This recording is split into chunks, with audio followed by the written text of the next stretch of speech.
नमस्कार, आप देख रहे हैं IBC 24। मैं हूं आपके साथ विजय कुमार पंड्या और हमारी खास पेशकश चुनावी चौसर में आप सभी का स्वागत है। मध्य प्रदेश में कमलनाथ का तूफानी प्रचार जारी है। कमलनाथ ने आज अंबाह में कांग्रेस प्रत्याशी सत्यप्रकाश सखवार और जौरा में कांग्रेस प्रत्याशी पंकज उपाध्याय के पक्ष में सभा की है। इस दौरान उन्होंने बीजेपी पर जमकर निशाना साधा। उन्होंने बीजेपी पर संविधान और प्रजातंत्र से खिलवाड़ करने का आरोप लगाया। साथ ही प्रदेश की बीजेपी सरकार को सौदे की सरकार बताया।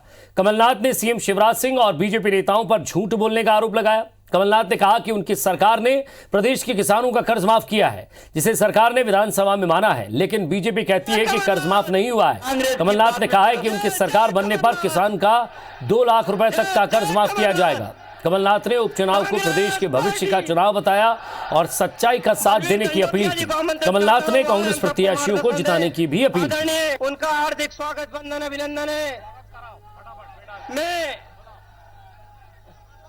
स्वागत के लिए स्वागत है, दिन रात एक कर रहे हैं। ऐसे हमारे सोबरन सिंह गुज्जा जी, हमारे कमलनाथ और सत्य प्रकाश मिलके आपके क्षेत्र के भविष्य का, हमारे क्षेत्र के नौजवानों के भविष्य को सुरक्षित रखेंगे, अपने कृषि क्षेत्र में क्रांति लाएंगे। और मुझे विश्वास है हमारे पूरे मुरैना के लोग, चंबल के लोगों ने अपनी कमर कस ली, तो कोई शक नहीं है 10 तारीख को कांग्रेस का झंडा मध्य प्रदेश की विधानसभा में लहराएगा। और मध्य प्रदेश में कांग्रेस की तरफ से अकेले प्रचार कर रहे कमलनाथ को अब छत्तीसगढ़ के मुख्यमंत्री भूपेश बघेल का साथ मिलने वाला है। भूपेश बघेल 23 अक्टूबर को मध्य प्रदेश में चुनाव प्रचार करने आ रहे हैं। वो कई सीटों पर कांग्रेस प्रत्याशियों के पक्ष में चुनावी सभा करेंगे।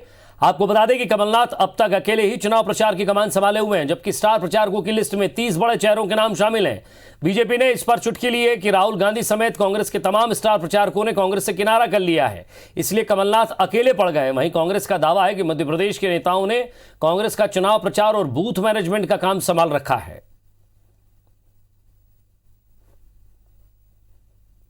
वो भारतीय जनता पार्टी की तरह जो है यहाँ पर 5 सितारा तंबुओं में बैठ के हवाबाजी नहीं कर रहे हैं और जो है वो झूठी वाहवाही में नहीं लिप्त है। वो काम कर रहे हैं, नीचे तक गए हुए हैं और इसीलिए तो भीड़ आ रही है। कांग्रेस किसकी? सोनिया गांधी और राहुल गांधी जी की। और जब राहुल गांधी जी से पंगा कमलनाथ जी ने ले लिया तो किस नेता की जरूरत इतनी है कि वो कमलनाथ जी के साथ खड़ा दिखाई देगा? आने वाले समय में आप देखिएगा कि इनके नेता इनके मुंह पर 4 बातें सुनाकर जाने वाले हैं और इस चुनाव प्रचार में तो दूर हैं भी और दूर करने वाले भी हैं। अब बात ग्वालियर की, जहां सीएम शिवराज सिंह चौहान की सभा में बदलाव हुआ है। हाई कोर्ट के आदेश के बाद सीएम की सभा में बदलाव है। भांडेर और अशोकनगर की सभा को निरस्त किया गया। डबरा की टेकनपुर ग्वालियरपुर विधानसभा की सभा थी और कोविड-19 की गाइडलाइन के तहत सभी सभाएं होंगी। हाईकोर्ट ने कल 4 बिंदुओं पर आदेश दिया था। राजनीतिक सभाओं को लेकर यह आदेश जारी किया था कि गाइडलाइन का पालन किया जाए। प्रत्याशियों को कलेक्टर को अब आवेदन देना होगा। तो इधर सीएम शिवराज सिंह चौहान ने कहा है, हम हाईकोर्ट के फैसले का स्वागत करते हैं, लेकिन एक देश में 2 विधान नहीं हो सकते, हम सुप्रीम कोर्ट जाएंगे।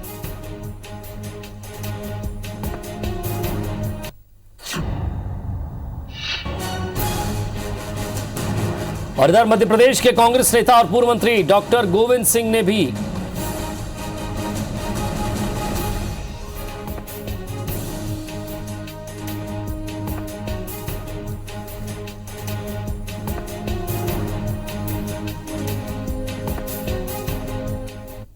बिहार में आम सभाएं हो रही है, रैलियां हो रही है,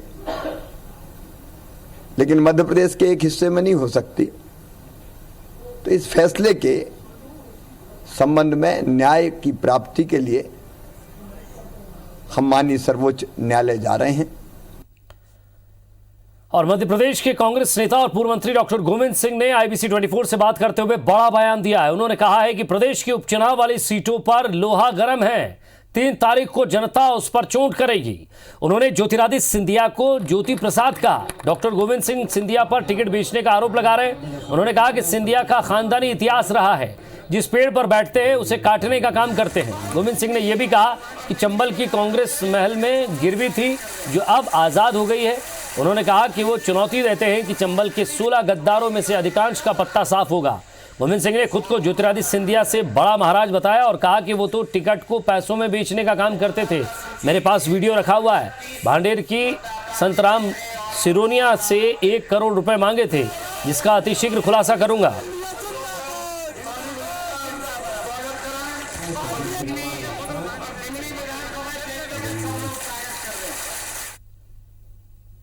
वो उपचुनाव है वो अब नुक्कड़ सभाओं पे केंद्रित हो गया है। और आज जिस तरह से डॉक्टर गोविंद सिंह जी, पीसी शर्मा जी ने, सर किस तरह का माहौल देख रहे हैं आप? ग्वालियर चंबल अंचल की लगातार कई सीटों पर आप भ्रमण कर रहे हैं, माहौल क्या है? माहौल तो जनता का मन बदल चुका है, लोहा गर्म है। 3 तारीख को इस मध्य प्रदेश की जनता लोहे पर हथौड़े से चोट करेगी और भारतीय जनता पार्टी का मध्य प्रदेश से सफाया करेगी। ज्योतिरादित्य सिंधिया लगातार जैसे दौरे कर रहे हैं तो वो बड़ा एक अंदाज में चल रहे हैं, कह रहे हैं मैं तो काला कौवा हूँ और अलग भाषा शैली में ढल जा रहे हैं। क्या लगता है कि क्या ये ज्योति प्रसाद जी गलतफहमी में है? उनको प्रदेश की जनता, उनका तो खानदानी इतिहास है तो उन्होंने किया है इसमें। और ज्योतिरादित्य का मैं चुनौती देता हूँ, इस विधान जहाँ से उन्होंने 16 विधायकों से इस्तीफे दिलवाए हैं उनमें अधिकांश विधायकों का फट्टा साफ होगा और ज्योतिरादित्य को इस जनता अपनी हैसियत में ला देगी कि धोखेबाजों का क्या परिणाम होता है। ज्योति प्रसाद क्यों नाम रखा आपने ज्योति प्रसाद का? मतलब काम उनके हैं ज्योति प्रसाद जैसे, कैसे? जो काय के महाराज है, हमसे बोल महाराज बोल रहा हूँ, काय का महाराज हैं? कौन से महाराज हैं? हम उनसे बड़े महाराज हैं। जनता ने सबको वोट दिया, जो उनकी हैसियत, हम जनता गरीबों के लिए काम करते हैं, वो पूंजीपतियों के लिए काम करते हैं, उनके लिए टिकट बांटने में पैसा लेते हैं। हमारे पास वीडियो रखे हैं संतराम सिरोनिया के, जो कह रहा है महाराज जमा कराइए पैसे 1 करोड़ तब टिकट मिलेगा। कब होगा खुलासा उन वीडियो का? हम अति शीघ्र। देख सकते हैं डॉक्टर गोविंद सिंह थे और उन्होंने एक ज्योतिरादित्य सिंधिया का एक नया नामकरण किया है। उन्होंने ज्योतिरादित्य सिंधिया को अब ज्योति प्रसाद के नाम से संबोधित कर रहे हैं। कैमरामैन लोकेंद्र पाल के साथ नासिर गौरी, IBC 24 ग्वालियर। और खरगोन जिले के भगवानपुरा से निर्दलीय विधायक केदार डाबर ने प्रदेश की बीजेपी सरकार को समर्थन दिया है, जिसके बाद उन्हें कई तरह के कयास लगाए जा रहे थे उन पर। हालांकि बीजेपी में शामिल होने के सवाल पर उन्होंने कहा कि वो निर्दलीय हैं। उन्होंने ना तो कभी बीजेपी में जाने की सोची है और ना वो जाएंगे। केदार डाबर ने कहा है कि उन्होंने अपने क्षेत्र के विकास के लिए बीजेपी सरकार को समर्थन दिया है। आगे अगर कांग्रेस की सरकार बनती है तो वो क्षेत्र के विकास के लिए उन्हें भी समर्थन देंगे। आपको बता दें कि बीजेपी सरकार को समर्थन देने के बाद निर्दलीय विधायक केदार डाबर से आदिवासी मतदाता मिल रहे हैं, जो उनके निर्णय को सही ठहरा रहे हैं।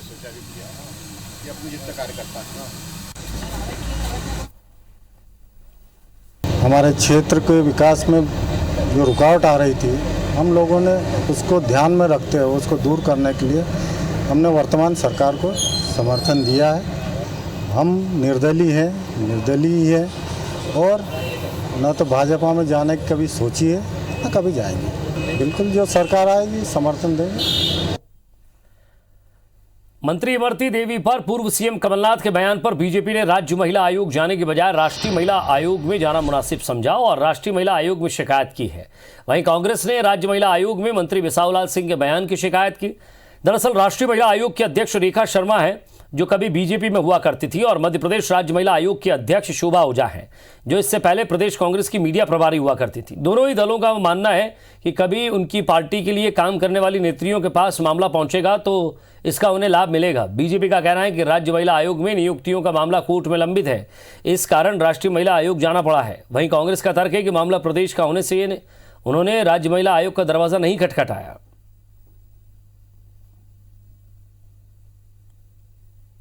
मध्य प्रदेश में विधिवत महिला आयोग है, उसका गठन भी है, पर उसको वो राजनीतिक स्वरूप देती है। इसी के चलते कोई भी महिला आयोग से संबंधित शिकायत करने के लिए वो केंद्रीय महिला आयोग के समक्ष जाती है।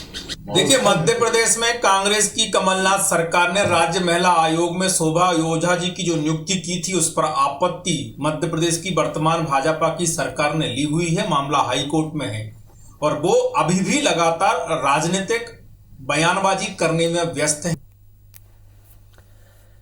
इंदौर सांसद शंकर लालवानी ने कांग्रेस पर जमकर आरोप लगाते हुए कहा कि कमलनाथ की सरकार ने गरीबों के हित वाली सभी योजनाओं को बंद कर दिया था, जिसके चलते प्रदेश का विकास थम गया था। लेकिन शिवराज सिंह चौहान ने सरकार में आते ही इन सभी योजनाओं को एक बार फिर से शुरू कर दिया है। उन्होंने सांवेर उपचुनाव को लेकर कहा कि ये चुनाव गांव के किसानों और पूंजीपतियों के बीच का चुनाव है। सांसद शंकर लालवानी ने प्रधानमंत्री नरेंद्र मोदी के देश में 2021 तक हर घर में नल, हर घर में जल के सपने को लेकर कहा कि सांवेर में 2021 में हर गांव में हर घर तक पानी पहुंचेगा। मंत्री उषा ठाकुर के मदरसों वाले बयान पर उन्होंने कहा कि इसका जवाब वही दे तो ठीक है। मुख्यमंत्री जी आए थे सांवेर, मैंने उनसे बात की है, वो भोपाल में एक बैठक बुलाने वाले हैं। शिवराज सिंह चौहान जी ने कहा था कि हम 2022 में पूरी कर देंगे, और मुझे बताते हुए खुशी है कि सांवेर में 2021 में ही हर गांव के हर घर में नल भी रहेगा और जल भी रहेगा। उस समय जो सरकार थी, जिस प्रकार से पूरे मध्य प्रदेश को पूरे देश में नीचे के बीमारू राज्य में आ गया था, वो शिवराज सिंह चौहान जी ने ऊपर के राज्य में लाके खड़ा कर, विकसित राज्यों में खड़ा कर दिया।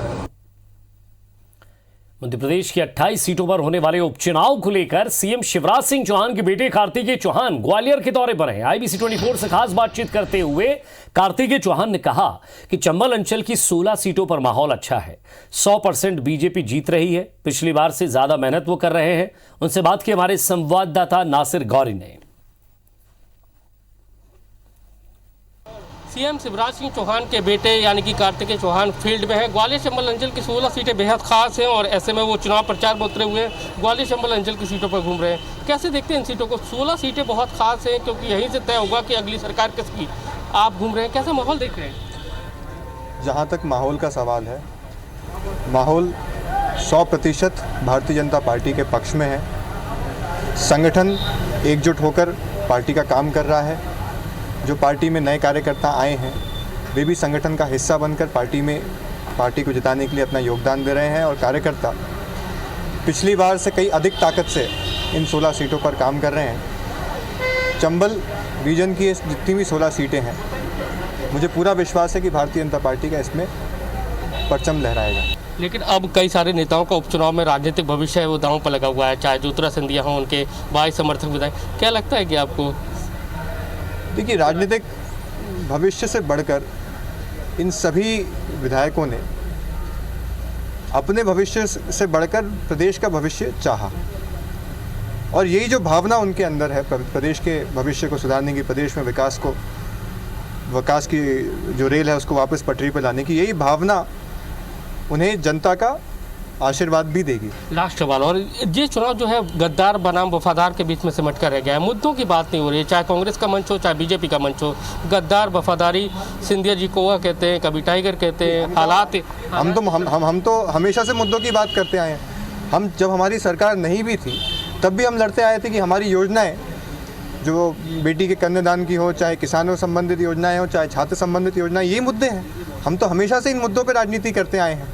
गद्दार और ये सब चीज़ें तो उन लोगों ने चालू करी है। कार्तिकेय थे, और जैसा कि इनका कहना है कि वो ग्वालियर चंबल अंचल की 16 सीटें हैं उसको जीतेंगे। साथ ही जो अंचल में जो माहौल है वो बीजेपी के माहौल में, लेकिन उन नेताओं को उन्होंने सलाह दी है कि वो लगातार जिस तरह की बदजुबानी उनकी मंच पर हो रही है वोटों के लिए, वो रोकना चाहिए। कैमरामैन लोकेंद्र पाल के साथ नासिर गौरी, IBC 24 ग्वालियर।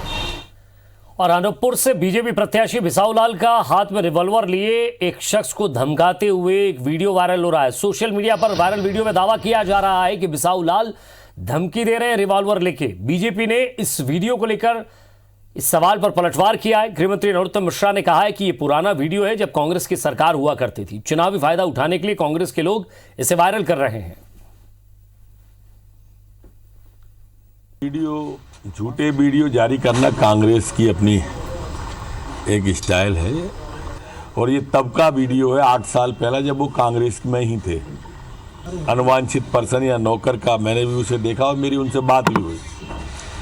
बिसाऊ लाल जी एक ऐसे व्यक्ति हैं, उनका पूरा सार्वजनिक जीवन राजनीति में गया है और अभी तक एक भी पुलिस केस उन पर कभी दर्ज नहीं हुआ है किसी इस तरह के आपराधिक का। बहुत दुर्भाग्यपूर्ण है, भारत की पढ़ी लिखी संवैधानिक संस्थाएं शब्दों के ऊपर स्पष्टीकरण मांग रही हैं कि कुछ लोगों को खुश करने के लिए संवैधानिक संस्थाओं को इतने जो है तरीके नहीं करना चाहिए। पूर्व कैबिनेट मंत्री सज्जन सिंह वर्मा कांग्रेस प्रत्याशी विपिन वानखेड़े के पक्ष में आगर विधानसभा के ग्रामीण क्षेत्रों का दौरा कर आगर लौटे तो बड़ो रोड चौराहे पर कांग्रेस कार्यकर्ताओं ने सज्जन सिंह को केलों से तोला। सज्जन सिंह वर्मा ने वीडी शर्मा के अल्पसंख्यक समुदाय को लेकर दिए बयान पर पलटवार करते हुए कहा कि कम अक्ल का बता दिया है। वहीं मिसाऊ लाल के कांग्रेस प्रत्याशी विश्वनाथ सिंह की पत्नी को लेकर दिए बयान पर कहा कि अब शिवराज के आंख कान खुले नहीं है। उन्होंने मोदी को पत्र नहीं लिखा, टिकट वापस नहीं मांगा।